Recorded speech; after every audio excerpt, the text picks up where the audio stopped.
A paz do Senhor, bom dia, boa tarde, boa noite, boa madrugada. Não sei como você está me assistindo. Trabalhando? Fazendo alguma coisa? Não sei. Mas, breve, nossas aulas exigirão de você uma concentração maior. Estar sentado, anotando, com sua Bíblia aberta, observando e praticando. No momento, ainda estamos em questões iniciais, mas breve você terá uma necessidade maior, talvez de ter um cantinho mais reservado, mais em silêncio, menos correria, menos pressa, tá bom? Eu entendo a necessidade de cada um, a diversidade de cada um, pois cada um tem uma limitação, uma oportunidade, mas se empenhe para fazer e aproveitar ao máximo, tá bom? Para que você aproveite bem o investimento que você está fazendo ou o investimento que alguém fez pela sua vida. Hoje, agora, neste momento, eu quero falar sobre transições. Sim, sermão tem transições. São partes. É uma parte simples, é como se fosse a cola que liga tudo, que emenda tudo, que faz tudo ter uma unidade e uma coesão, mas muitos não entendem isso. E você que me ouve, que é um pregador, que é uma pregadora, que é alguém que ministra a palavra de Deus a outras pessoas, você precisa entender que as transições não são importantes para você, elas são importantes para quem está te ouvindo. Porque você preparou o sermão? Eu acredito que sim, espero que seja sempre assim. Você preparou o sermão, você sabe do que está falando, você sabe o porquê está falando aquilo, porquê está dizendo aquilo, mas o seu ouvinte, aquela pessoa que está ali se esforçando às vezes para te ouvir, não sabe de onde que você veio, onde você está, para onde você está indo. Então é importante, transições. As transições é que vão fazer essa ponte de mudanças no sermão. Sabe quando aquelas pessoas dizem assim, eu estou apenas na introdução. Não precisava falar. Introdução é introdução e todo mundo sabe que é introdução. Ok? Já estou finalizando. Se você está caminhando para o final, todo mundo sabe. Não precisa de você dizer que está finalizando. Existem transições que você faz, movimentações no sermão, que todo mundo sabe que você está caminhando. Ok? Isso é natural. Para que você entenda as transições e a importância delas, eu sempre uso a ilustração do trânsito. Você já acompanhou alguém? Ou estava em um veículo que estava acompanhando alguém? Seguindo alguém? Como que normalmente nós acompanhamos alguém no trânsito? A pessoa que está na frente nos guiando, nos dando orientação da estrada, vamos dizer assim, aquela pessoa que nós estamos seguindo ela dá seta. Então, quando ela dá seta para a direita, nós já nos preparamos também para virar à direita. Nós sabemos que precisamos reduzir a velocidade, que precisamos dar seta, que precisamos mudar de faixa, que precisamos olhar no retrovisor, porque a pessoa nos avisou, nos preparou de antemão que algo iria acontecer. Uma mudança na direção iria acontecer. Contrário a isso, quando alguém que te guia é alguém que não sabe dirigir direito, do nada a pessoa vira. E quando ela vira do nada, você, para evitar acidente, você não sente segurança de virar e você passa direto ou vira na direção errada. O que acontece? Você perdeu quem estava te guiando. Isso acontece no trânsito, no dia a dia. Agora, na pregação isso acontece também. Alguém está te acompanhando e você está pregando e a pessoa está até entendendo, só que de repente você mudou para exemplificar, para explicar, ou para um outro texto, ou para um outro tópico, e a pessoa está assim, peraí, ele está falando de perdão. O que ele está falando agora do pecado? Não entendi. Quem perdoa tem que pecar? E você bagunçou a ideia de quem estava te ouvindo, porque você não fez com que ela caminhasse junto com você. Você não deu as mãos para a pessoa e disse, olha, agora nós estamos caminhando nessa direção.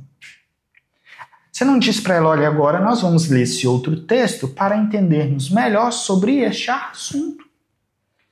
Porque se você não diz, a pessoa não vai adivinhar, ok? Então, o que são essas transições? São movimentações no sermão, na sua fala, nos seus gestos, na sua postura, na sua voz. Tudo isso ajuda nas transições. Então, existem as transições, primeiramente, para você ler o texto. Por incrível que pareça, existe. Digamos que eu estou aqui conversando com vocês, nesse tom, nessa velocidade. A seguir passou Jesus a proferir ao povo esta parábola. Você sabia que eu ia ler o texto? Se você tivesse aí com a sua Bíblia aberta em Lucas 20, capítulo 9, você teria me acompanhado no texto? Não, porque eu não fiz transição. Por isso que quando nós vamos ler um texto, nós dizemos primeira referência, por exemplo, abram vossas Bíblias em Lucas, capítulo 20, verso de número 9. Aí normalmente você diz algo assim, amém? Vou estar lendo, ou verso de número 9, diz assim, ou assim está escrito a palavra de Deus. A seguir, passou Jesus a proferir ao povo esta parábola. Então observe que eu te citei algumas formas de você fazer uma transição para entrar no texto. Quando você diz, assim está escrito, opa, todo mundo sabe que aquele texto que você acabou de anunciar, você vai estar lendo agora. Mas não é porque você fez a transição que você vai ler do mesmo jeito. Tipo, assim está escrito, a seguir passou Jesus a proferir ao povo esta parábola. Não. Você não pode tratar o texto dessa maneira. Falar, ler da mesma maneira que você está falando. Você precisa ler o texto com mais credibilidade. Afinal, ele é a base do seu sermão, ele é a base do seu conhecimento, ele é a base da autoridade que você vai transmitir. Então você precisa dizer, ler com calma, e até a forma de você ler, sua pausa, sua ênfase, vai fazer com que todos entendam que você está lendo o texto e que não é a sua fala, tá bom? Normalmente, quando termina de ler o texto, a transição ela é mais simples. A maioria apenas diz amém. Ou vamos orar. Ou fecha a Bíblia. Fecha a Bíblia. Não, fecha a Bíblia não, irmão. Não é isso não. Ou a pessoa simplesmente, por exemplo, digamos que eu só fosse ver o 9 do jeito que eu li. Eu vou fazer a transição para vocês verem. A seguir, passou Jesus a proferir ao povo esta parábola. Irmãos, percebeu que aqui a transição não foi falada, mas houve uma pausa e uma movimentação do meu corpo que todo mundo sabe que eu parei de ler o texto. Por mais que eu não dissesse, por mais que eu não falasse, mas houve um conjunto inteiro dizendo que eu acabei de ler o texto e que, portanto, eu vou entrar na introdução. Agora, se eu dissesse, vamos orar, aí eu estou dizendo, terminei de ler o texto, não estou entrando na introdução, porque eu vou fazer uma oração antes. Mas eu só falei, vamos orar, e é suficiente. Vamos orar? Feche seus olhos, e eu já iniciaria a oração. Seria uma transição para a oração, dizer, vamos orar. Terminou a oração, não precisa dizer que você vai entrar na introdução. Porque tudo que você fala no início, após a leitura do texto, é introdução. E se já é introdução, você não precisa dizer que é introdução. Você não precisa dizer a título de introdução. Ou, para começar, você não precisa falar isso. Porque tudo que você diz no início já é introdução. Tudo que está no início já é início. Ok? Você está introduzindo o sermão porque está começando o sermão. Terminou de orar? Amém. As pessoas já vão saber que você terminou a oração. Se você tivesse mandado elas ficarem de pé, você iria falar, pode se assentar, fiquem à vontade. E você já começaria a dizer a sua introdução. Ok? No tempo em que este texto foi escrito, aí seria uma introdução histórica, contextual, ou poderia ser uma ilustração. Nós vamos ver muito sobre isso ainda, tudo que você pode fazer na introdução, todas as partes possíveis, ilustração, histórias, fatos, acontecimentos, vida real, vida cotidiana. Não se preocupe, que vai chegar o momento exato. Terminou a introdução? Normalmente, se você fez o sermão de uma das maneiras que eu vou estar te ensinando, que é aquele sermão dividido, vai ter a palavra-chave, por exemplo. O que seria isso? Verdades sobre o Evangelho de Deus. Então, primeira verdade, segunda verdade, terceira verdade. Se for nesse tipo, a sua transição vai anunciar esta palavra-chave e como se estivesse anunciando o seu tema. Por exemplo, você terminou de falar o que você ia falar na introdução e nessa noite, irmãos, nós vamos estar vendo verdade sobre o reino de Deus, ou seja, a palavra-chave verdades sobre o reino de Deus. A pessoa já sabe o assunto e já sabe que você vai começar agora, porque você diz. E por isso vamos estar vendo verdades, ou 3 verdades, ou 4 verdades sobre o reino de Deus. E você diz, e a primeira verdade é. Então a igreja sabe que você já leu o texto, que você já orou, que você já fez sua introdução e que você agora está começando a sua pregação. E que você está na primeira divisão, ok? Você saberia que estaria lá, mas a igreja precisava saber. Então, quando você diz, eu vou falar 3 verdades, e quando você diz, a primeira verdade é, você está avisando, você está preparando a mente da igreja para receber aquela primeira verdade. As pessoas não estão perdidas mais, ok? Terminou algum tópico? E você vai passar para um outro tópico, para uma outra divisão. É hora de você fazer a transição novamente. É hora de você dizer, por exemplo, uma hipótese. Vimos que a primeira verdade sobre o reino de Deus, ou a primeira verdade que vimos sobre o Evangelho é. E agora vejamos a segunda verdade. Ou a segunda verdade que eu encontro à luz deste texto sobre o Evangelho é. Perceba que a igreja sabe que você acabou de pregar a primeira verdade, que você terminou aquela parte e que agora você vai estar entrando na segunda parte, ok? Então, a igreja não ficará perdida neste momento, tá bom? Digamos que você terminou o corpo do seu sermão e vai partir para a conclusão. Olha só por que você não precisa dizer, vou concluir. Olha, se você diz, vimos nessa noite 3 verdades sobre o reino de Deus. E olha só, neste momento, a igreja vai entender.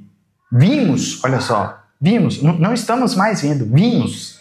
Já é o mesmo que você dizer que estamos indo para o final. Eu estou terminando, ok? Então, perceba que a transição, às vezes, são coisas simples. Mas dentro do sermão, ela também acontece muito. Vamos ver, por exemplo, Eu até mencionei na aula passada sobre Davi. Digamos que você está falando assim, vejamos como o pecado tem início na vida do homem. Ele não surge de uma vez, muitas vezes ele começa de forma sorrateira. Para isso, vamos observar o que acontece com o caso de Davi. E aí você vai lá, vai contar como que Davi deu início ao seu pecado, olhando, desejando algo que não lhe pertencia. Veja que você está falando sobre a origem, como que surge, e a igreja está te entendendo. Mas você já não quer mais falar como o pecado surge, agora você quer falar das consequências do pecado. Então não basta você mudar. Você diz, irmãos, nós vimos neste caso como que o pecado surge, como que ele nasce, como que ele tem origem. Mas agora vamos ver quais as consequências deste pecado. Porque uma vez que ele teve origem e ele foi consumado, agora aquela pessoa que cometeu os pecados, ela tem consequências do pecado na vida dela. Até mesmo quando elas já foram perdoadas. E para ver essas consequências, podemos observar exatamente o que acontece com Davi. Após ter pecado, vejamos o que aconteceu com Davi e quais as consequências que ele enfrentou. Perceba que na hora que você começar a contar as consequências do pecado, a igreja não vai ficar pensando que você está falando de como o pecado acontece. Porque você já não está falando mais de como ele acontece.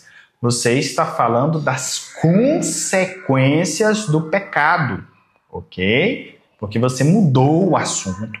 A igreja sabe que você mudou o assunto, tá bom? E isso já vai estar e muito ajudando sua pregação. Sem contar que isso aumenta a clareza da sua pregação.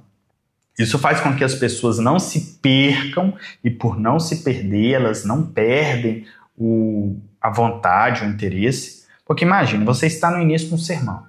O sermão está demorando e você não sabe de onde veio e nem para onde está indo, você perde o interesse, você perde a vontade. Porque se você está perdido, você entende que vai ter que continuar perdendo seu tempo. Então isso gera interesse, gera clareza, gera entendimento e a fé vem pelo ouvir, pelo entender. E isso a pessoa vai sendo transformada, ela vai guardar melhor o seu sermão, a sua mensagem, vai entender melhor o que você está dizendo. Para você, isso vai te ajudar a não ficar tendo muitos brancos na cabeça, a tendo que ficar falando palavras cacoetes, amém, aleluia, glória a Deus, só porque você está mudando de sermão e não sabe o que dizer, porque você pode sim estar ali fazendo essas transições, essas movimentações, porque isso vai ser bênção na vida das pessoas. Essas são as transições, teriam ainda mais questões que eu poderia falar sobre elas, mas ao longo das aulas, em alguns momentos, quando estiver fazendo sermão, fazendo simulação de sermão, vocês também vão estar vendo mais uma vez essas transições. Espero que a partir de hoje você use transições, que você mostre para a igreja a direção que você está indo e que a partir de aqui a sua vida, o seu ministério, a sua pregação seja ainda nesse novo nível, em que todos saibam para onde você está indo, por quê, para quê. Senhor, meu Deus, eu quero te agradecer por mais esta oportunidade, por mais esta aula, e que, ó Deus, que o Senhor venha abençoar a vida de cada um que está buscando viver, praticar, entender e aplicar tudo o que estará aprendendo aqui. E que as nossas vidas, ó Deus, sejam grandemente abençoadas e que a nossa alimentação na palavra aumente e que vidas sejam transformadas por meio de nossas vidas. É o que eu te peço, Pai, em nome de Jesus. Amém.